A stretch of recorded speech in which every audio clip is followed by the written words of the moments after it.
नमस्कार, सुप्रभात। सुबह के 7 बजने को है। 7 की बड़ी बात लेकर मैं हूं आपके साथ तृप्ति सोनी। आज नेताजी सुभाष चंद्र बोस की जयंती है।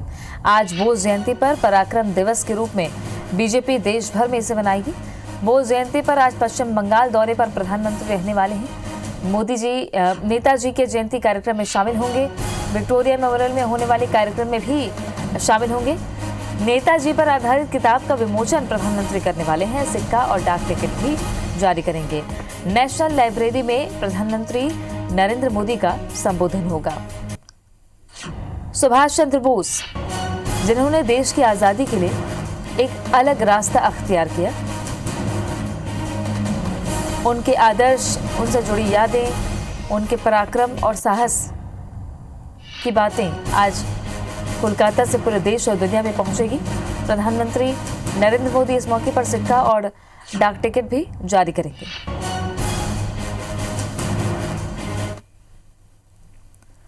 इधर केंद्रीय गृह मंत्री अमित शाह देर रात असम पहुंचे। मेघालय का दौरा भी आज अमित शाह करने वाले हैं। तो चुनावी राज्यों में केंद्रीय गृह मंत्री अमित शाह के दौरे लगातार जारी हैं। संगठन के लिहाज से अमित शाह एक बड़े चेहरे, हालांकि वो केंद्र में मंत्री की जिम्मेदारी निभा रहे हैं, लेकिन इस बीच उनके दौरे लगातार सुर्खियों में बने हुए हैं। अमित शाह देर रात असम पहुंचे। मेघालय का दौरा भी करने जा रहे हैं।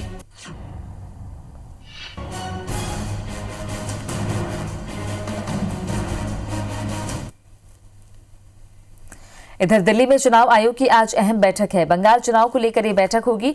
हाल ही में चुनाव आयोग की टीम ने पश्चिम बंगाल का दौरा किया था, जिसके बाद आज बेहद अहम बैठक होने वाली है। चुनाव आयोग की बैठक, जिसके बाद बहुत जल्द तारीखों का ऐलान भी हो सकता है। चुनाव आयोग की अहम बैठक आज है। पश्चिम बंगाल का दौरा चुनाव आयोग की टीम ने किया था, जिसके बाद बंगाल चुनाव को लेकर ये बैठक बुलाई गई। वहीं किसानों के आंदोलन का 59वां दिन आज है। कृषि कानूनों को लेकर गतिरोध लगातार बरकरार है। किसानों और सरकार के बीच कल 11वें दौर की बातचीत भी बेनतीजा रही। सरकार के 1.5 साल कानून होल्ड रखने का प्रस्ताव किसानों ने खारिज कर दिया है। इस पर कृषि मंत्री नरेंद्र सिंह तोमर ने कहा कि इससे बेहतर प्रस्ताव और कुछ नहीं हो सकता है। फिलहाल अगली बैठक के लिए कोई तारीख तय नहीं है। किसान 26 जनवरी को ट्रैक्टर रैली निकालेंगे। ट्रैक्टर रैली को लेकर पुलिस और किसान संगठनों की आज बैठक भी होने वाली है।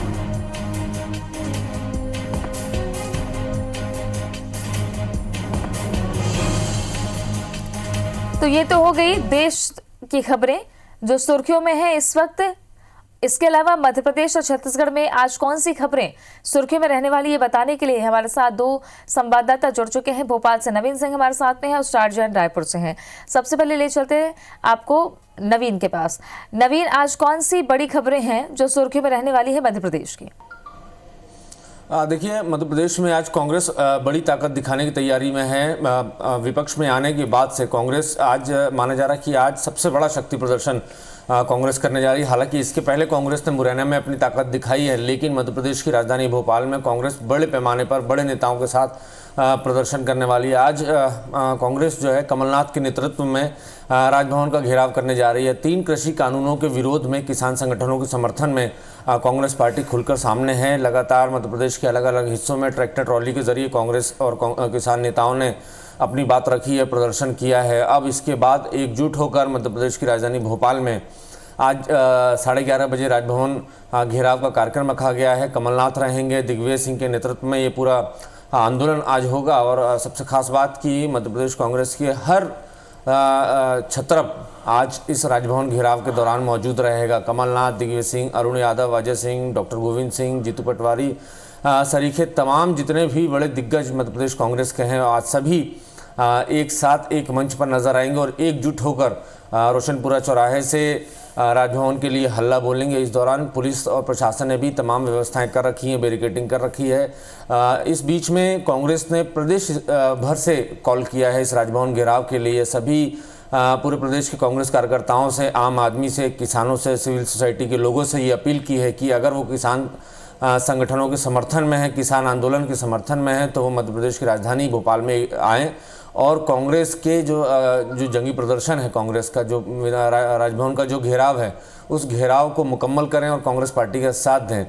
11:30 बजे कार्यक्रम है। लगातार कमलनाथ और मध्य प्रदेश कांग्रेस के तमाम जो पदाधिकारी हैं वो अपील कर रहे हैं और कई सैकड़ों लोग जो है कल रात में ही मध्य प्रदेश के अलग अलग हिस्सों से राजधानी भोपाल पहुंच गए थे और माना जा रहा है कि अभी सुबह 10 बजे के पहले सभी आसपास के जो ज़िले के लोग हैं, भोपाल से सटे हुए जो ज़िले हैं, वहाँ से भी जो कांग्रेस के कार्यकर्ता हैं, पदाधिकारी, वो भी पहुँचेंगे। सीधे तौर पर कांग्रेस का कहना है कि जो 3 कृषि कानून हैं उनको वापस लेना चाहिए मोदी सरकार को। 59 दिन से लगातार किसान आंदोलन चल रहा है। लाखों लाख किसान दिल्ली में धरने पर बैठे हुए हैं और न सिर्फ दिल्ली में बल्कि मध्य प्रदेश के भी अलग अलग हिस्सों में किसान संगठन जो हैं वो आंदोलन कर रहे हैं। लगातार मोदी सरकार के इन तीनों कृषि कानूनों का विरोध करने बावजूद इसके मोदी सरकार इन तीनों बिलों को ड्रॉप नहीं कर रही है। इसको लेकर आज कांग्रेस बड़ा घेराव करने जा रही है और माना जा रहा है कि ये जो घेराव होगा राजभवन का वो एकजुटता पार्टी की दिखाएगा और जो कांग्रेस का जो कार्यकर्ता है वो एक बार चार्ज होगा और नगरीय निकाय चुनाव चूंकि 3 महीने बाद हैं उसके लिए भी उठ खड़ा होगा। साथ ही साथ 2023 के विधानसभा चुनाव की ज़मीन आज से किसान आंदोलन के जरिए तैयार हो जाएगी मध्य प्रदेश में।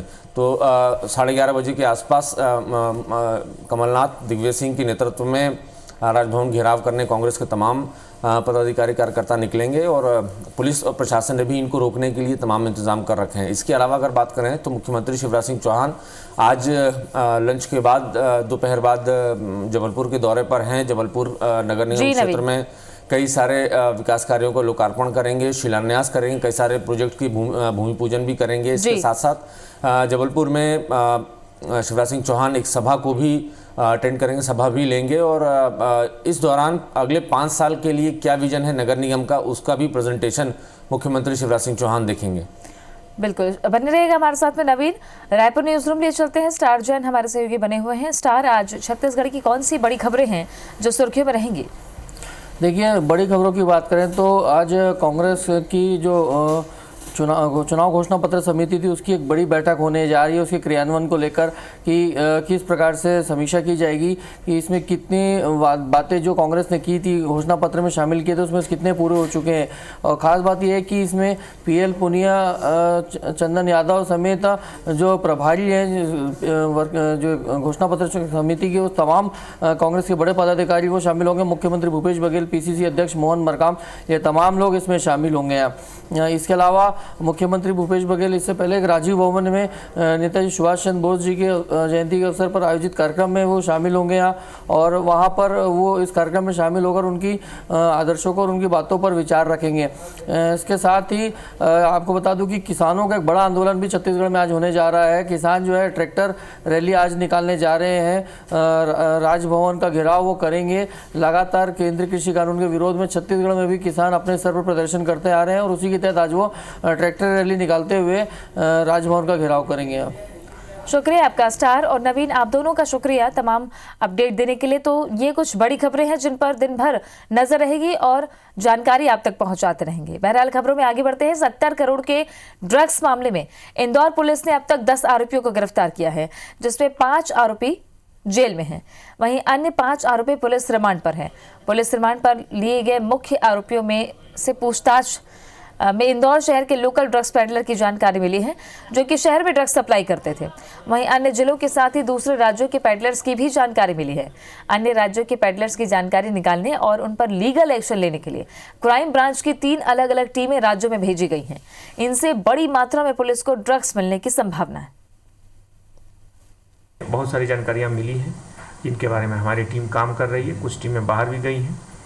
साथ ही साथ पुलिस का अब जो अगला फोकस है कि स्थानीय स्तर पर इन लोगों से कौन से वो लोग थे जो कि इनसे लेकर के और जो नशे के व्यापार के अगली कड़ी तक पहुंचाते थे, उन लोगों की पुलिस पहचान कर रही है और फिर उन पे कार्रवाई करेगी। बिलासपुर के उज्ज्वला पुनर्वास केंद्र की पीड़ित महिलाओं के कोर्ट में दिए बयान के बाद संचालक जितेंद्र मौर्य को पुलिस ने गिरफ्तार कर लिया है। साथ ही उसके खिलाफ रेप का केस भी दर्ज कर लिया है। बता दें कि बीते शनिवार को सरगंडा स्थित उज्ज्वला होम महिला पुनर्वास केंद्र में विवाद की शुरुआत हुई थी। महिला को लेने गए परिजनों के सामने पुनर्वास केंद्र में रह रही महिलाओं और युवतियों ने संस्था के संचालक और कर्मचारियों पर संगीन आरोप लगाए थे, जिसके बाद पीड़ित महिलाओं और परिजनों ने मामले की शिकायत पुलिस से की, लेकिन तब पुलिस ने केवल मारपीट समेत दूसरी मामूली धाराओं के तहत संस्था के खिलाफ जुर्म दर्ज किया। बाद में मीडिया के सामने आकर पीड़ितों ने फिर से संस्था और संचालक पर रेप जैसे संगीन आरोप लगाए, जिसके बाद कोर्ट में मजिस्ट्रेट के सामने फिर से महिलाओं का बयान दर्ज कराया गया। इधर संस्था पर लगे आरोपों के बाद महिला एवं बाल विकास विभाग ने उज्ज्वला होम को बंद कर दिया है। पीड़िता का जो है और उसके जो भी वहाँ रहने वाले हैं साथ में, उनका 164 के तहत कोर्ट में कल स्टेटमेंट कराया गया। स्टेटमेंट में उसमें से 2 लड़कियों ने जो है संचालक के विरुद्ध छेड़खानी और एक ने जो है शारीरिक संबंध बनाने का आरोप लगाया, जिस पर तत्काल 376 और 354 के तहत जो है अपराध जो है इसमें पंजीबद्ध किया गया और संचालक जितेंद्र वर्मा को तत्काल जो है हिरासत में लेकर पूछताछ किया गया।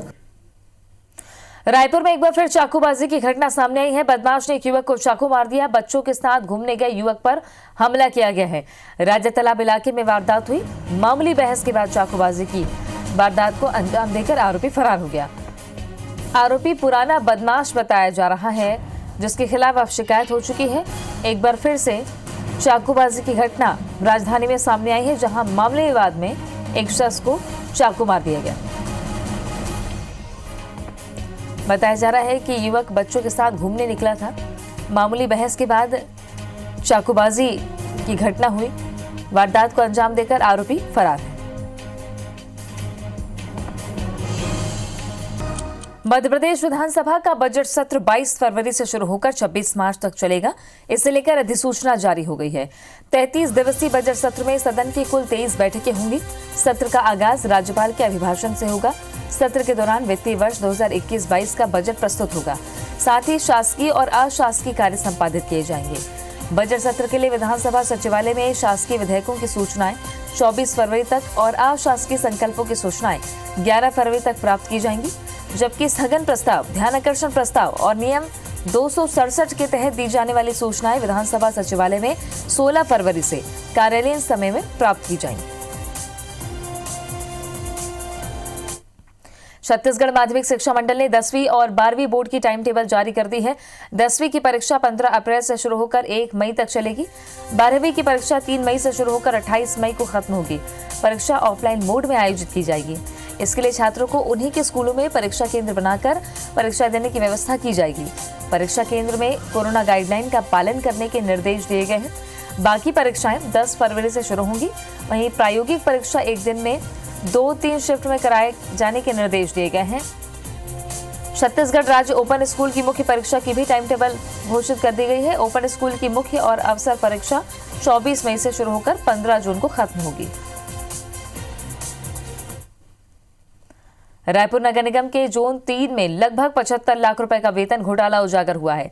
जांच में खुलासा हुआ है कि यहां वेतन बनाने वाले ग्रेड 3 कर्मचारी गंगा सिन्हा ने पिछले 5 साल में अपने परिजन और कंप्यूटर ऑपरेटर नेहा परवीन के परिजनों के खाते में निगम के 75 लाख रुपए से ज्यादा की रकम ट्रांसफर कर दी। जोन आयुक्त ने बताया कि कर्मचारी गंगा सिन्हा वेतन बनाने का काम करता था। दिसंबर में वेतन की जांच करने पर पता चला कि कई ऐसे लोगों के नाम के खातों में पैसे ट्रांसफर किए गए जो निगम के कर्मचारी थे ही नहीं। जांच से पता चला कि ये खाते गंगा की पत्नी देव कुमारी सिन्हा, बेटे शुभम सिन्हा और साले अशोक सिन्हा के अलावा कंप्यूटर ऑपरेटर नेहा परवीन की मां और 2 बहनों के नाम पर है। पिछले 5 साल से गंगा सिन्हा कंप्यूटर ऑपरेटर नेहा परवीन के साथ मिलकर अतिरिक्त लोगों के नाम पर वेतन निकाल रहा था। ये घोटाला करने के लिए गंगा सिन्हा आयुक्त के साइन किए दस्तावेजों के बीच के पन्ने निकालकर फर्जी दस्तावेज बनाता था और वाउचर तैयार कर नेहा परवीन से रकम आरटीजीएस करवाता था। इस मामले की शिकायत पुलिस से की गई है। जोन में इतना बड़ा घोटाला सामने आने के बाद निगम के सभी जोन में वेतन रिकॉर्ड की जांच की जा रही है। हमारे यहाँ स्थापना विभाग में कर्मचारी है गंगा प्रसाद सिन्हा, जो स्थापना विभाग में है और सैलरी यही बनाते थे। तो उनके बेटे का नाम उस सीट में हमको मिला उसकी मिसेस का नाम, उसकी धर्मपत्नी का नाम मिला और साथ में उसके एक और रिश्तेदार और साथ में हमारे यहाँ प्लेसमेंट कर्मचारी है कंप्यूटर ऑपरेटर जो स्थापना विभाग में काम करती है, उनके भी रिश्तेदारों के नाम से सैलरी सीट प्रस्तुत किया गया। उसका परीक्षण हम लोग कर रहे हैं, टोटल कितनी राशि है, उसके पश्चात प्रतिवेदन बना के हम आयुक्त महोदय को भेजेंगे। बदलते वक्त के साथ युवाओं ने खेती के व्यवसाय से किनारा कर लिया। वजह थी मेहनत के बाद भी मुनाफा ना होना। मगर आज हम आपको आदिवासी बहुल झाबुआ जिले की ऐसी तस्वीर दिखाने जा रहे हैं जो बताती है कि खेती को लाभ का धंधा बनाने के साथ साथ सरल तरीके से आत्मनिर्भर भी बना जा सकता है। दरअसल बड़ा घोसलिया सेवा भारती के छात्रावास में छात्रों ने 5 से 6 हजार रुपए खर्च कर मशरूम उगाई, जिसे अब बाजार में अच्छा भाव मिल रहा है। छात्र बताते हैं कि पूरी मशरूम बाजार में बेचने पर उन्हें करीब 80 से 90 हजार रुपयों का मुनाफा होगा। वैसे तो बाजार में मशरूम 600 रुपए किलो बिक रहा है, मगर छात्र इसे मात्र 250 रुपए किलो में बेच रहे हैं। मशरूम के बाद अब छात्रों ने 13 प्रकार की हरी सब्जियां उगाने का काम शुरू कर दिया है। छात्रों ने खेती में यूज होने वाले पाइपों का सहारा लिया। इन पाइप के अंदर छेद कर सब्जियां बोई हैं। और जो अपना चावल का जो कूटा निकलता है उसको थैलियों में हमने भरा और मशरूम के बीज डाल दिए।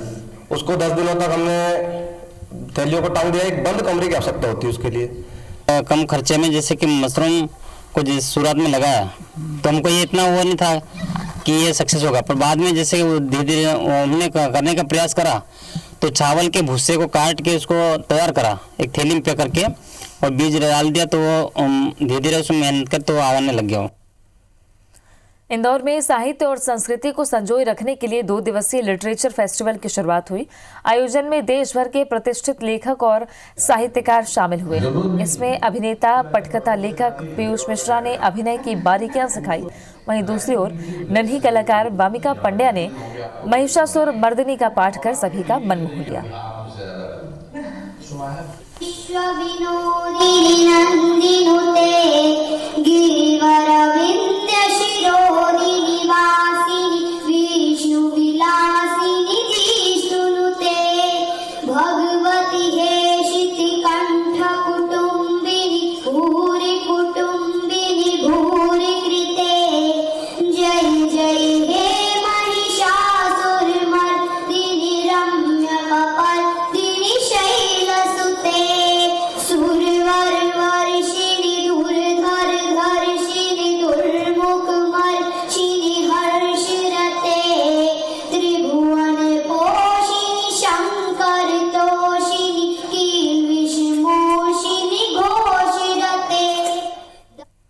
साथ की बड़ी बात में आज के लिए बस इतना ही, लेकिन जाते जाते आपको बताते हैं छत्तीसगढ़ के कारोबारी जगत में किए गए सबसे बड़े कर चोरी की बात। रायपुर के कारोबारी चंपालाल जैन और उसके बेटे नमित और अमित जैन ने अपनी 5 फर्मों के जरिए फ्रॉड कर प्रदेश की सबसे बड़ी कर चोरी को अंजाम दिया था। इन सब ने दिल्ली से अरबों रुपए के तंबाकू, जर्दा, इलायची, सुपारी, पान मसाला जैसे सामान मंगवाए, लेकिन वाणिज्य कर विभाग को एक फॉर्म के जरिए महज कुछ करोड़ के माल मंगवाने की जानकारी दी। इस धोखाधड़ी की जांच हुई, सारे सबूत भी मिले, लेकिन 5 साल बाद भी अब तक न तो धोखेबाज कारोबारी पर एफआईआर हुई और न ही 2.25 अरब रुपए से ज्यादा की वसूली हो पाई। सवाल है कि आखिर क्यों?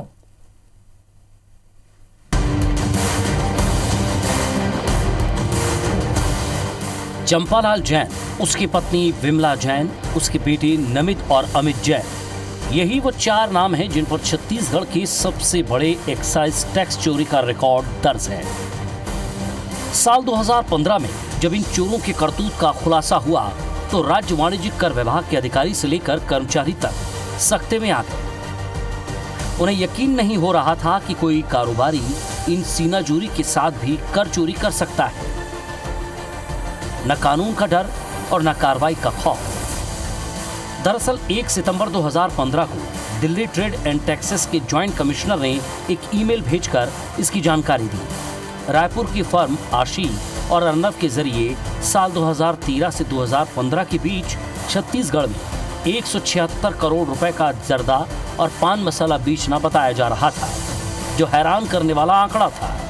जांच हुई तो पता चला आरोपी कारोबारियों ने 176 करोड़ के माल को केवल 7.71 करोड़ का माल बताकर जबरदस्त कर चोरी की है। ये सारा काम एफ फॉर्म से छेड़छाड़ करके अंजाम दिया गया। इसके बाद सघन जांच हुई, जिसमें पता चला कि कारोबारी चंपालाल जैन, उसकी पत्नी विमला जैन, बेटे अमित और नमित जैन ने आशी, अर्नव, आन्या, अनंत और अरिहंत एजेंसी के 58.73 करोड़ रुपए की टैक्स चोरी की है। साल 2010 और 11 से 2015 और 16 के बीच की गई टैक्स चोरी। इसके बाद विभाग की तरफ से टैक्स चोरी पर ब्याज और पेनाल्टी के रूप में 120.33 करोड़ रुपए और जोड़े गए। 189.07 करोड़ रुपए की देनदारी तय की गई। कर असेसमेंट प्रक्रिया के दौरान आरोपी कारोबारियों ने लिखित में कबूल किया कि उन्होंने कर अवमंचन के लिए एफ फॉर्म में छेड़छाड़ की है। टैक्स से बचने के लिए कारोबारी दिल्ली से माल मंगाकर हरियाणा में बेचना बता रहे थे, लेकिन हरियाणा भेजे गए ट्रकों की बिल्टी, ट्रांसपोर्टर पेमेंट या माल लोड अनलोड का खर्च नहीं दिख पाया। डैमेज माल और डिस्काउंट के आधार पर भी छूट पाने की कोशिश की, लेकिन उसके दस्तावेज भी पेश नहीं किए गए। इस मामले में आरोपियों के बैंक खाते सीज करने से लेकर उनकी संपत्तियां तक सीज कर दी गई। उनके खिलाफ एफआईआर दर्ज कराने के लिए पुलिस को पत्र भी लिखा गया। इन तमाम तथ्यों के बावजूद आज तक न तो आरोपियों पर कोई एफआईआर दर्ज हुई और न ही उनसे 179 करोड़ रुपए की वसूली की गई। हालांकि प्रदेश के वाणिज्यिक मंत्री न्याय संगत कार्रवाई करने की बात कर रहे हैं। जो भी ऐसे प्रकरण हैं उनमें न्यायपूर्ण और निष्पक्ष कार्रवाई के हम लोग हिमायती हैं और निष्पक्ष और न्यायपूर्ण कार्रवाई सभी प्रकरणों में, कोई एक बात नहीं है, सभी में जिस जिसकी जानकारी आती है वो कार्रवाई होगी। इस मामले में आरोपी हाईकोर्ट तक गए, लेकिन वहां भी उनकी याचिका खारिज कर दी गई। इसके बाद आश्चर्यजनक तरीके से वाणिज्यिक कर विभाग के अधिकारियों ने केस के रीअसेसमेंट का आदेश जारी कर दिया और अब इसी के साथ आरोपियों की सीज की गई सारी संपत्तियां और बैंक खाते भी रिलीज कर दिए गए। अब सवाल यह है कि जब 2 बार की जांच प्रक्रिया में आरोपी कारोबारियों को बचाव में दस्तावेज जमा करने के सारे मौके दिए जा चुके हैं, तो फिर ये मौका क्यों? अब सवाल यही है कि जब 2 बार की जांच प्रक्रिया में आरोपी कारोबारियों को बचाव में दस्तावेज जमा करने के सारे मौके दिए जा चुके थे, लेकिन फिर से रीअसेसमेंट की नौबत क्यों आई? सूत्रों की माने तो आरोपियों के सीज बैंक खातों में करीब 38 करोड़ रुपए जमा थे, लेकिन बिना वसूली किए ही बैंक खातों को रिलीज कर दिया गया। इस तरह विभाग के पास आया पैसा फिर से आरोपी के पास चला गया। अभी वाणिज्यिक कर विभाग दलील दे रहा है कि रीअसेसमेंट का ऑर्डर है, इसलिए आरोपियों से कोई वसूली बची नहीं है, जबकि हकीकत यह है कि उनसे करीब 170 करोड़ रुपए की वसूली अभी भी बाकी है। इस मामले की लोक आयोग में शिकायत हुई थी, तब वाणिज्यिक कर विभाग के अधिकारियों ने जवाब दिया था कि आरोपियों पर एफआईआर करवाई जा रही है, लेकिन अब तक एफआईआर दर्ज नहीं हुई। इन सब के चलते वाणिज्यिक कर विभाग की कार्रवाई संदेह को जन्म दे रही है। यह भी महज संयोग नहीं है कि 5 साल पहले टैक्स चोरी की सबसे बड़ी वारदात वाले कारोबारियों का सीधा कनेक्शन कोरोना काल में क्वींस क्लब में हुई गैर कानूनी गतिविधियों से भी है। इन आरोपियों का सत्ता के गलियारों में आना जाना है, कहीं इस रसूख का फायदा तो नहीं उठा रहे हैं। राजेश राज, IBC 24, रायपुर।